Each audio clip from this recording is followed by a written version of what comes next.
They are the highest earners, 2,400.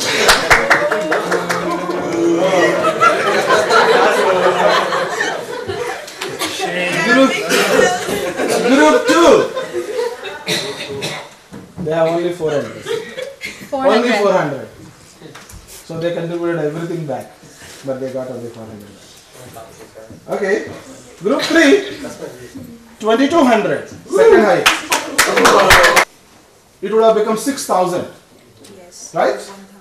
Then if you contribute all 6,000 back in the second round, you would have got 12,000. If you contribute the whole thing back, you would have got 24,000 by third round. And by fourth round, it become 48,000. And by sixth round, it would have become 98,000. And 98,000 divided by 6, how much? 16,000 rupees. How much you got? 16,000, 2,400. But somebody's always going to mess it up for everybody else. Yeah, opponents, and I can't remember them all, but I mean, it has to do with crossing a border. It's not smuggling, because smuggling indicates that somebody voluntarily wants to pay someone to go, so you have to differentiate between that and, but I can't recall. So from these few, we have each element, more or less, right? So we have movement, we have through force, coercion, or deception, right? The way that you do it, it's not voluntary. And then for what purpose? You mentioned slavery, for some kind of exploitation, right? And that's specified in our different laws. So these are the 3 elements of trafficking. The statistics that we have are always subject to dispute and vague, but just some of the ones I'll throw out there that you might see in the press are, 2.5 million people involved globally in trafficking. It's a $42.5 billion a year industry, second only to drug trafficking. And there's at least 127 countries involved. So again, people dispute these. Yeah. I think they want to put Mike, your voice is not reaching. Oh. Okay.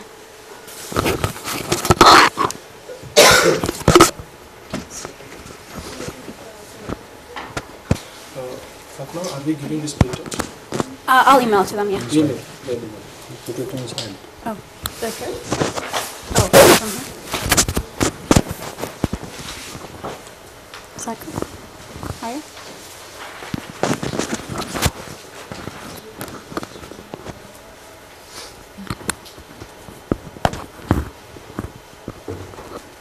Okay. All right, thanks. Okay, so this leads us to the question of what kind of exploitation, right? What do you think of when you think of trafficking? What kinds of exploitation do you think of? Yeah, Kimberly. Sexual. Right, that's almost always the first one people think of, right? What else, do you think other types of exploitation count as trafficking? And what else comes to mind? Domestic use, nanny. Okay. Labor. Any other? I saw. Blake, did you have a hand up? I was going to say labor. Labor. Did you, Aaron? Labor. Okay, so drugs is different because we're talking about human trafficking. You could use a human to carry drugs, I suppose, yeah. What kinds of labor? A lot of people from Mexico are forced to be drug mules. So and basically when they get to the States, they're on their own. Right. Okay. So that's the mule syndrome. When we think of specific industries, I'm going to start out talking about the U.S. and then we'll talk about India. Yeah, sorry, Jason. Agriculture. Agriculture, great. So agriculture is one specific industry. What other industries in the U.S. do you think have the most trafficked people? So we have sex, we have agriculture. What other sectors? Construction? Others? Restaurants. Restaurants, a big one. Restaurants and hotels. What else? So this is just like a sample of the different, we think of sex trafficking, but garment industry, hotels, or domestic service and agriculture are all big. And this is according to one survey that Berkeley did with a human rights organization. So prostitution and sex services is 46% from their survey. Okay, so this is reported trafficking incidents. So it's less than half of all the trafficking in the U.S. is actually for sex. The majority of it is for other forms of labor. So the next biggest industry is domestic service, followed by agriculture, sweatshop or factory, and then restaurant or hotel work. So this is in the U.S. where most of the trafficking victims are. And why do you think, looking at these different sectors, what do they have in common, or why do you think each of these sectors is on this list? What about them makes people working in these sectors particularly vulnerable to being trafficked? Illiteracy? Okay, and one at a time. Just raise your hand. So, yeah. Not a workforce. A lot of workforce? People. Lots of people. Okay, massive body. Yeah. Due to illiteracy. Illiteracy. Due to illiteracy, Okay. they can move easily. Okay, so they're low-wage jobs, right? No. Okay. Yeah, Jason. They're easily hidden. Easily hidden. What do you mean by that? They're not. Most of those categories are where the people would be behind the scenes, Right. or especially in agriculture, it's a huge group of people, Mm-hmm. so you kind of lose sight of the individual person being trafficked. Okay. Yeah, Harjeet. These are industries that are like cash-based. So Cash-based? So it's easier to Right. So The that. basic motive is profit. Okay, so there's a high demand for these, and people don't want to pay a lot of money, right? So these are things they want to make a profit on.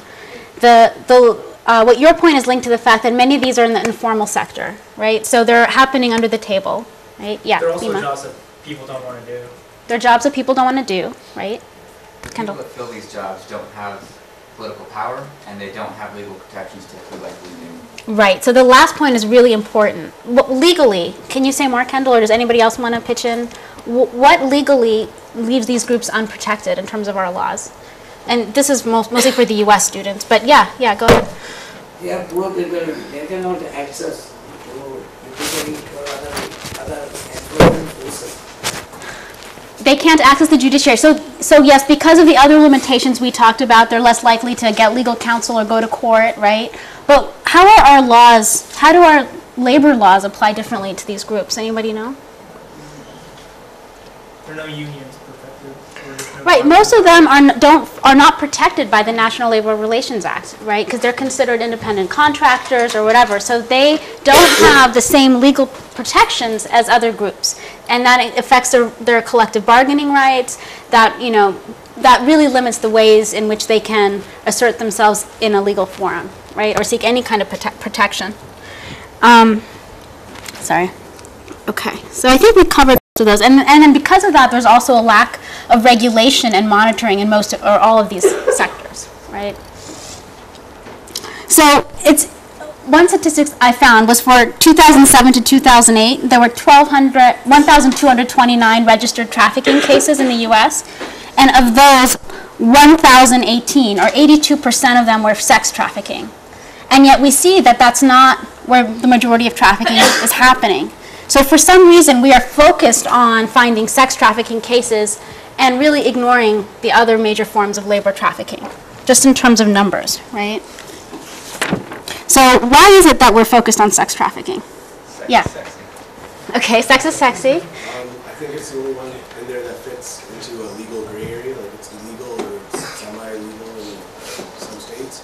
And I think what you're saying, the 86% or around there, I think if you think about it, so a cop busts a prostitute, and then he figures that she's there illegally. That leads to a bigger I see. investigation, Okay. and that leads to a trafficking charge eventually. Whereas cops don't normally have agriculture stings or anything like that. Okay, so because law enforcement is more involved in interfering in the sex industry, it's more likely to come to their attention that there's trafficking going on.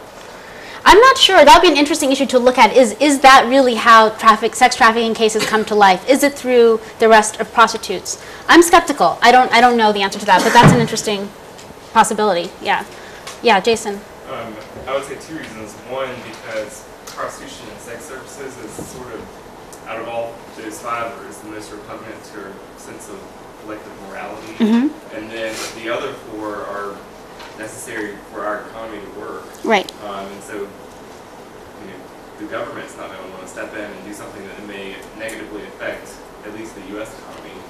Right, so there's definitely a sense of moral outrage around sexual exploitation that for some reason society as a whole doesn't feel as outraged when somebody's toiling in a sweatshop, maybe under extremely abusive or violent conditions. Like there's not that same urgency to stop the trafficking, right? Yeah. There's also kind of a notoriety. Your gold star if you get the sex traffickers, but yeah, I mean, We have nothing to do with prostitution or sex services, so it's easier for us to, have the high moral ground on that issue. What do you mean we have nothing to do with prostitution or sex Well, services? we don't engage in, the majority of us would say, oh, we have nothing to do, with that. But Well, these 46, these people are serving somebody in the U.S., right? Right. I'm not saying it doesn't exist. What Yeah. I'm saying is that the majority of Americans,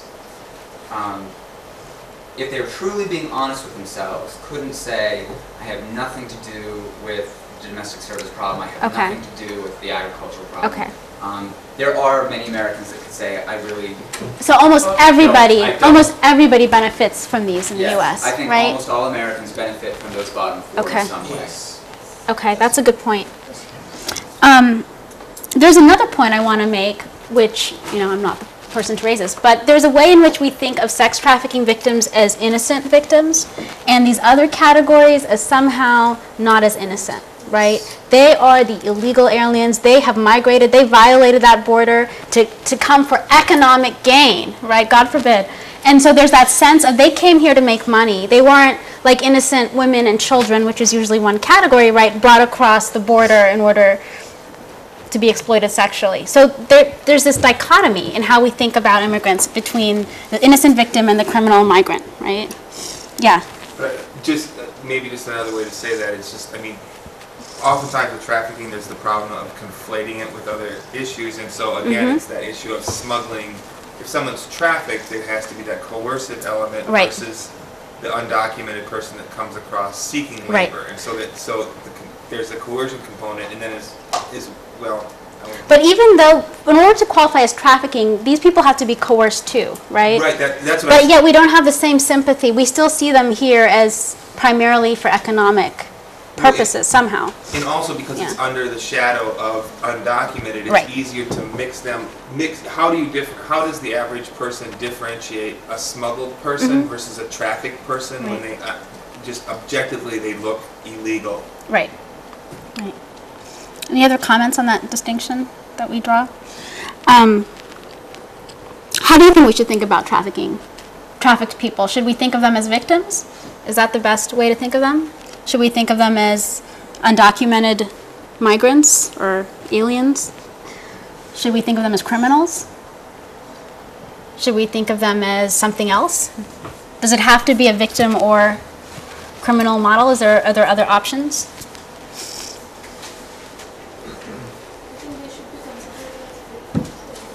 Okay. It depends. Every person cannot be considered as a victim. Right. There has to be some distinction on the basis of job they are doing and the basis of the reasons in the background they have. Okay, so it's context specific. I will say this though, even though I agree in that they shouldn't necessarily be considered victims, I think they should be considered people who should be protected under the law, just like the rest of working society. And I think if they were protected under the law, a lot of the problems would go away. Okay. So in 2000, the U.S. passed something called the Trafficking Victims Protection Act, the TVPA, right? And this was sweeping legislation in the area of trafficking. It came at the end of the Clinton era, but it had very strong bipartisan support. And in fact, the head of it was a very conservative person, Christopher Smith of New Jersey, right?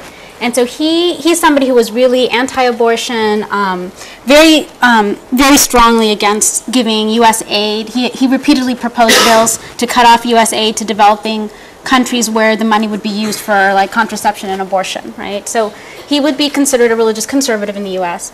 And yet he was very much supportive of this Trafficking Act, right? And so were leading feminist groups like NOW and other groups. I was going to go there. I'll come back to that. Why do you think that is? Why do you think this bill had such bipartisan support? Let me give you a little bit more context because this may not make sense. So traditionally in the U.S., right, a lot of people like Smith were anti-immigrant, anti-poor people, not generally pro-women's rights as we would conventionally see them, right? So suddenly they're supporting a bill that claims to help poor female, mostly female in their minds, immigrants, right? Why crossing that line? Yeah. I think it's because most of us in the United States look at them as victims, and so we see this as an aid to victims, Okay. which is not a controversial issue Okay. among most Americans. Okay. So you see them as innocent victims. Right. Okay. Yes. I would sort of agree with Kimberly to look at. I don't necessarily know about labeling victims, but if you look at people who are trafficked from the innocent victim perspective, the context of exploiting another human being is something that crosses the Republican, Democrat, religious, conservative divide, whereas something like abortion or gay rights or anything else in the United States that's hot button is sort of, you can easily divide it between liberal, conservative, and it seems like the exploitation of someone purely for profit at the expense of their human dignity is something that is repugnant to all of us. Okay. Yeah, Blake. Yeah, and which senator is going to vote against the Trafficking Protection Victims Act? I mean, So, that just okay, so the name, right. But there are ways in which this is actually a very conservative act. Can anybody think of why this is a conservative act? In what? And conservative in the sense of not helping that many people. So I'm sorry, I skipped. I'm going to come back to some of these slides. Let me tell you a little bit about the act.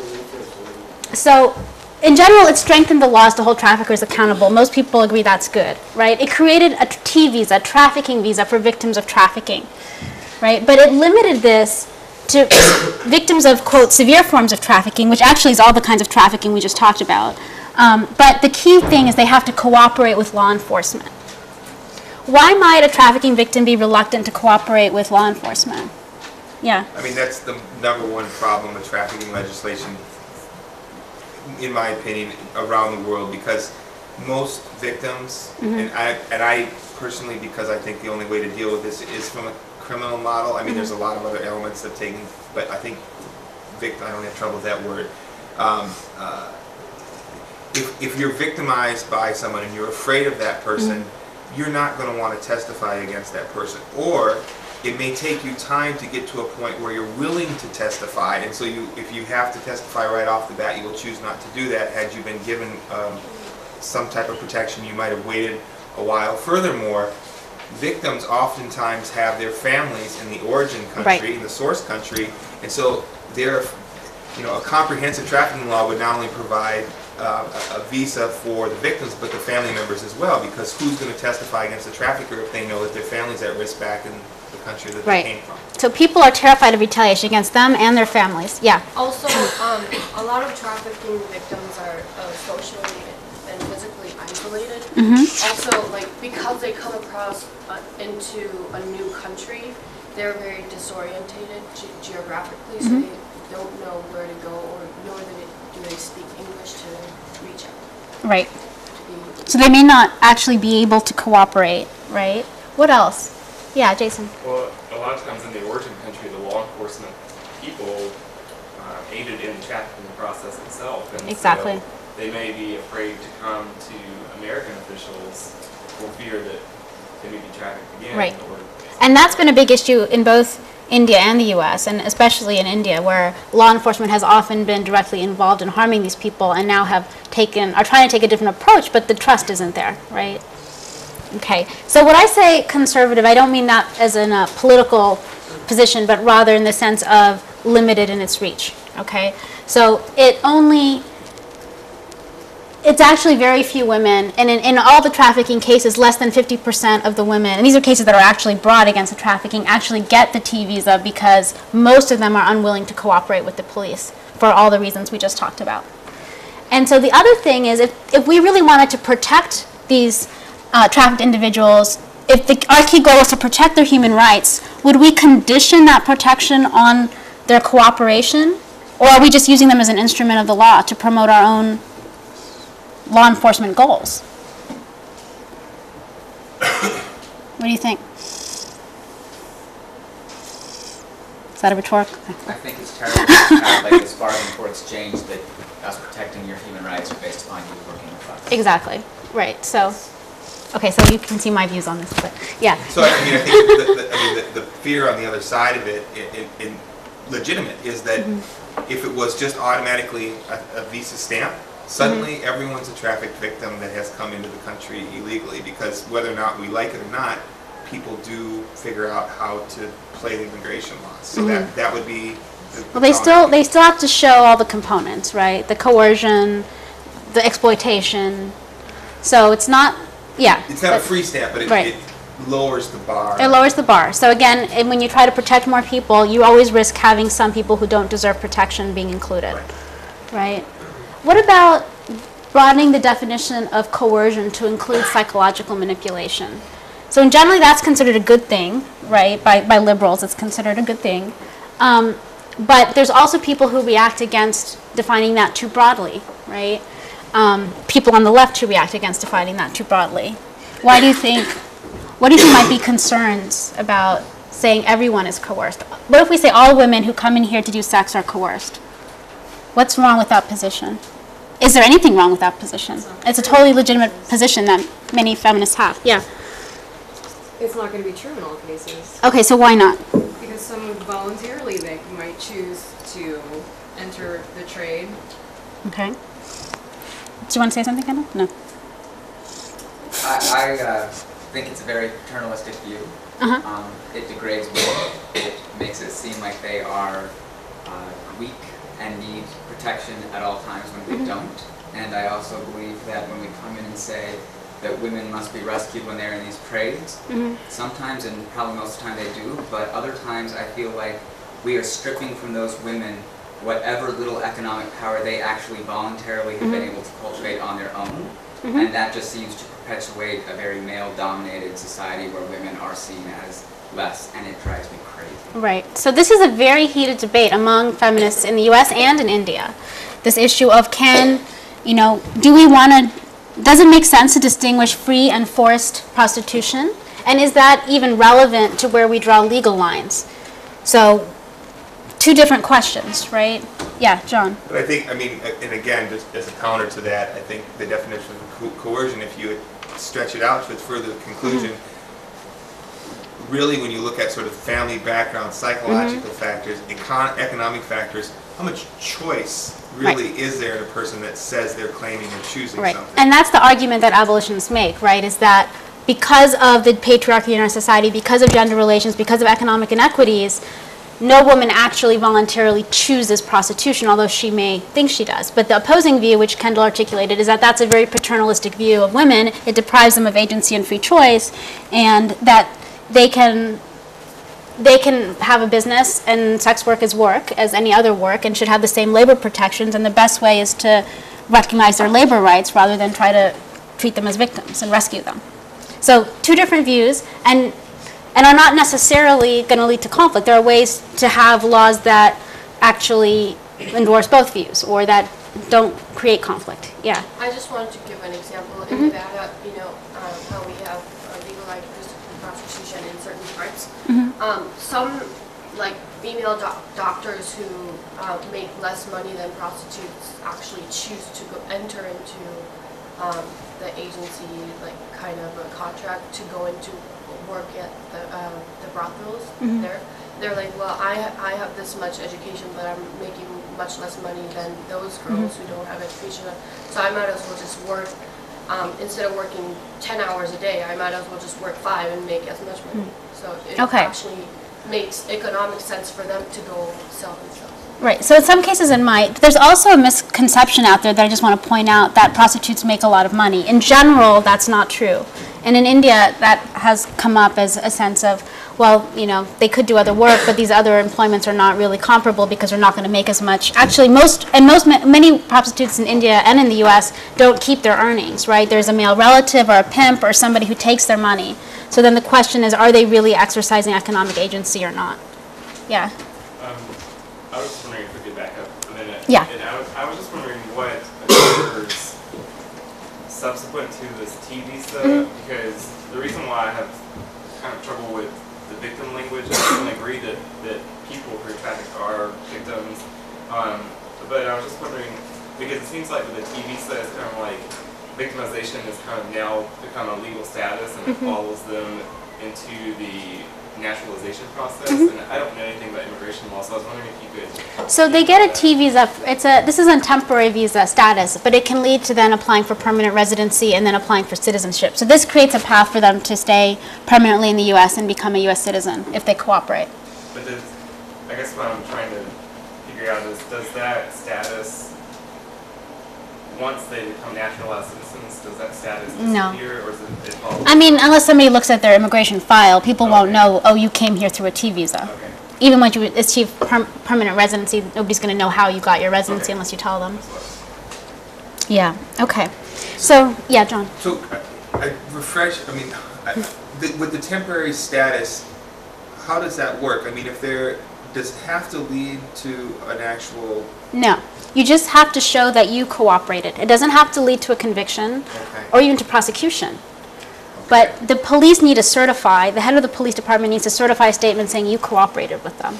Okay, so one of the potential problems then would be that someone would volunteer to cooperate but not to the satisfaction of a local police agency, but enough so that the trafficker became aware of their participation, and yet they still could be shipped back. And that's because these trafficking prosecution cases take years, right? Usually several years.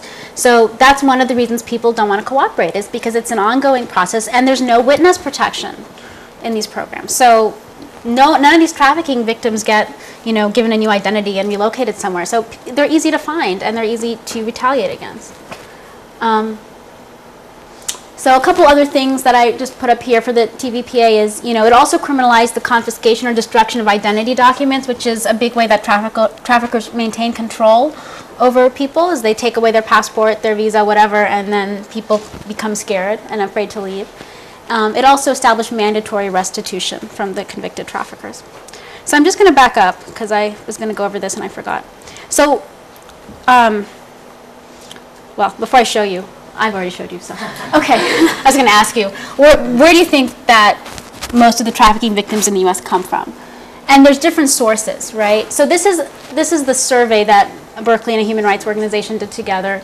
And this is just their survey, so I wouldn't take this as, the absolute truth. But so China, you can see overwhelmingly thousands and thousands of trafficked people from China. Right? And these are probably in all of the industries that we mentioned. Do you want me to move? No. Okay. Mexico, due to proximity, right? Huge. This could be, again, in all of the industries, but especially in agriculture in the U.S. You see Bangladesh, Philippines, Thailand, Russia, the U.S. So they were actually also looking at people this is for forced slavery, forced labor slavery, right? So they looked at the U.S. as well as people brought. And you can see the U.S. and India are both around the same. This is a limited pool, I should say. But India is one of the major countries for trafficking to the U.S. And in fact, if you look at the Department of Justice's estimates for who's getting financial assistance as a victim of trafficking, India is #1 at 38%.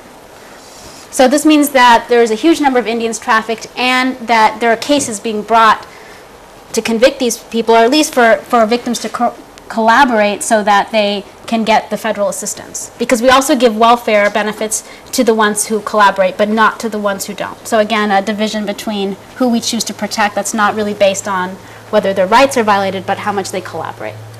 Vietnam, #2, Hien. And Mexico, Indonesia, so, the list goes on. And then in terms of where they reside in the places mostly where the most undocumented people in the U.S. reside, which is California, Texas, Florida, New York. These are our biggest. This map is for estimated unauthorized immigrant populations. And so the darkest states are the ones with the most undocumented aliens, and these are the same states where the trafficking victims receiving assistance live. So we talked about this already. Okay.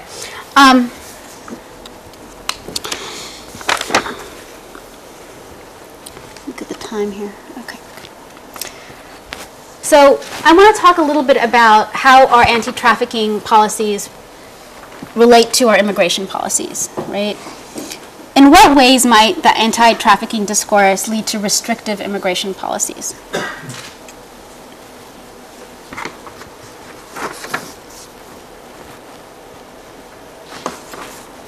we talked earlier, right, about this moral outrage, right? Do you think that the moral outrage might lead us to say we have to stop migration? And if so, why? Like, why might people have that reaction? Yeah. Well, again, I mean, I think it's the ongoing problem of conflating or confusing issues. So that, I mean, trafficking is a very distinct and separate act from migration or undocumented migration. So, but they appear objectively to the untrained eye to look the same. And so there's, you know, it appears that this person doesn't belong here, they've come here, they're working illegally. So there's the problem of if you crack down on the trafficking, you may in fact be also seeing it all as one. You must crack down on all of it in order, it's just all part of the same problem. Right. Okay, so this is one fear in the U.S. is that people are going to respond to this by just saying we shouldn't bring people because they're all being brought in for slavery, right? It also reinforces this idea that the good people don't violate the border intentionally, right? So if you came in and you're innocent, you must have been brought in by force. And that leads to people saying that those who came in by choice don't deserve protection, right? Yeah, Harjeet. I think we have to keep in mind too that a lot of times, like, I know for a fact, like, women in India, Vietnam, some countries like that, they make a choice, a positive choice to approach somebody and say, get me to America. Right. And once they're there, certain organized crime elements say, no, listen, you're ours for 3-4 years Right. until you pay off your debt. Right. So we got to keep in mind that not all trafficking victims were actually taken by force. Yep. But once they got there, then coercion and force was used. Right, and that's often how it happens, right? They're lured by the promise of a good job or some better life, marriage even. Yeah.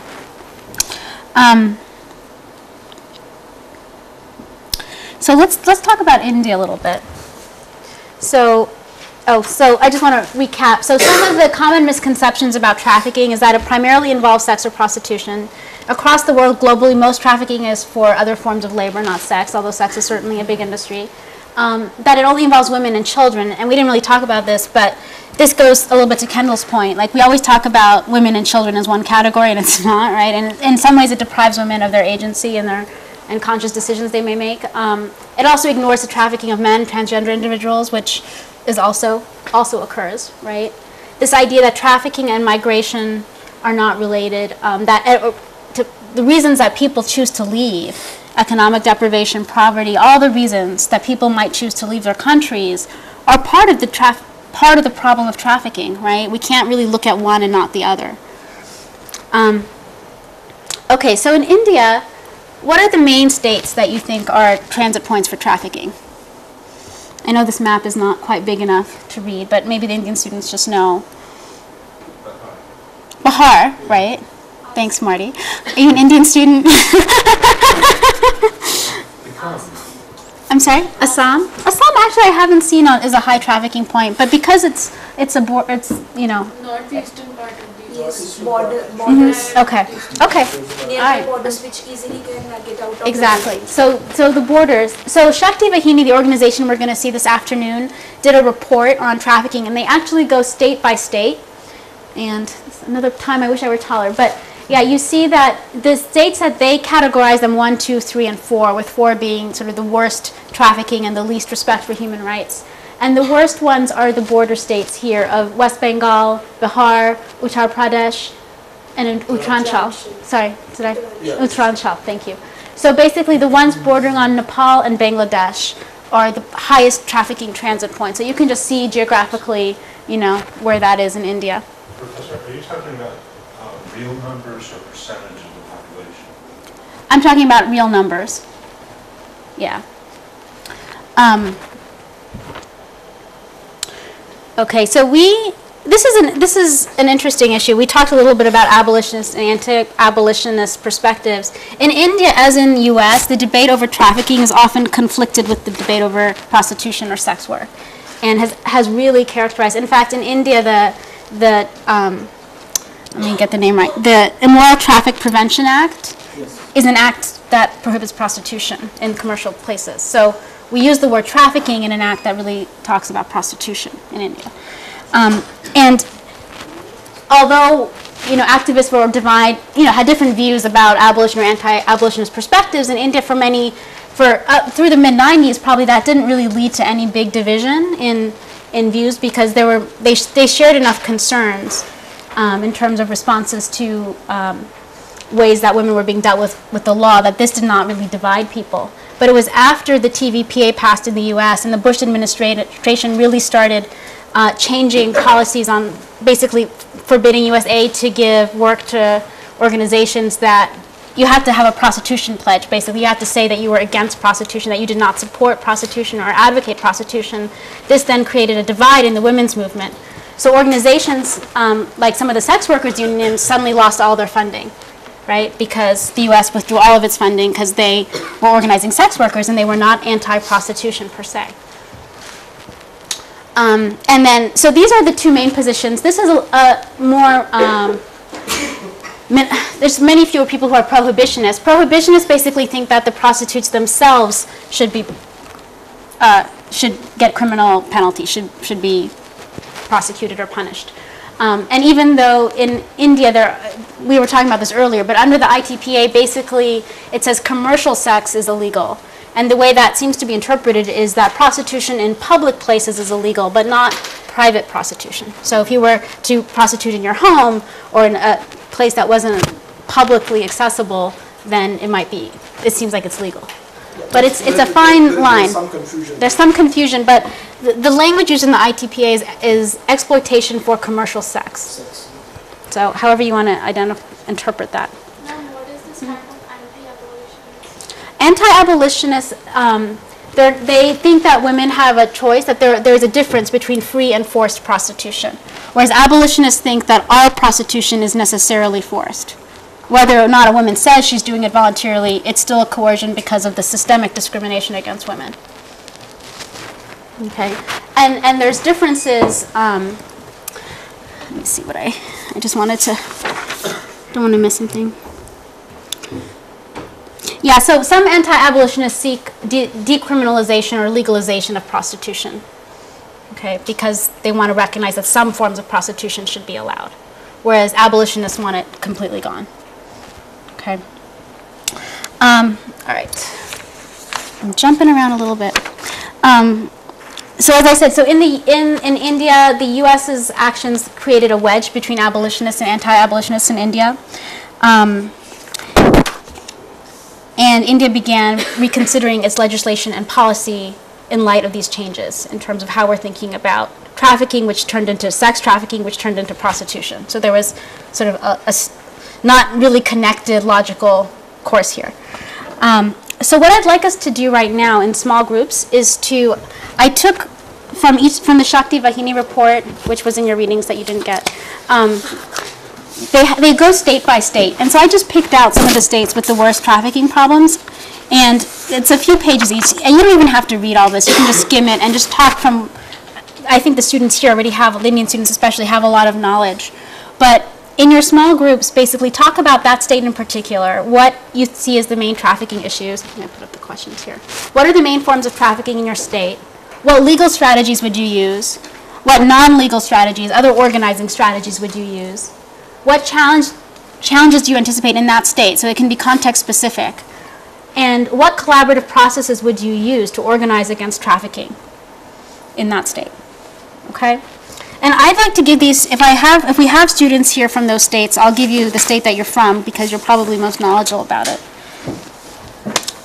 Punjab? Anybody? I think Punjab. Do we have anybody from Punjab? Yeah, she's okay. Bihar? Anybody? Okay, Natalie, you take Bihar. Uttar Pradesh? UP, okay.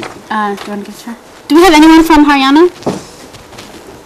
Haryana. Somebody take Haryana. Who? Huh? Oh, you're getting Haryana. How many have I given out? 4 or 5? How many have you got? Just raise hands. 1, 2, 3, 4. Okay. You only raise your hand. We have. Some group might have 2. I don't know. West Bengal. I don't think we have anyone. Patrick, can you take West Bengal? Okay.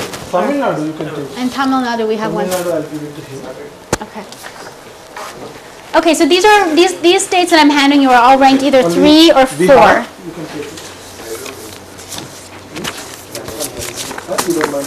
So if you want to just jot down what these questions are, it's basically what is the problem, how do you combat the problem, and what processes do you use? And try to think collaboratively. But how many students would join them? Well, there's 6 of them, so... We got Maharashtra. Okay, yeah, so I thought there was an extra one in there. Maharashtra, you can give it to... You can give it. Subheta is good. So, why don't you just form groups with the people sitting around you, and just try to get a diverse group, okay? We don't need to... Yeah, you can go out and take 20 minutes. What you do is, all the people who has those briefs in your hand, go and stand there, and the other persons will come and join you. Is that okay? Be like, Yeah, like this.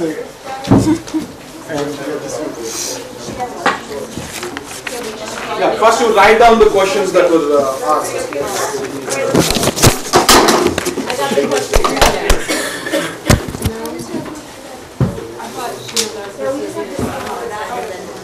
Going out? Oh, go ahead. are you writing the question?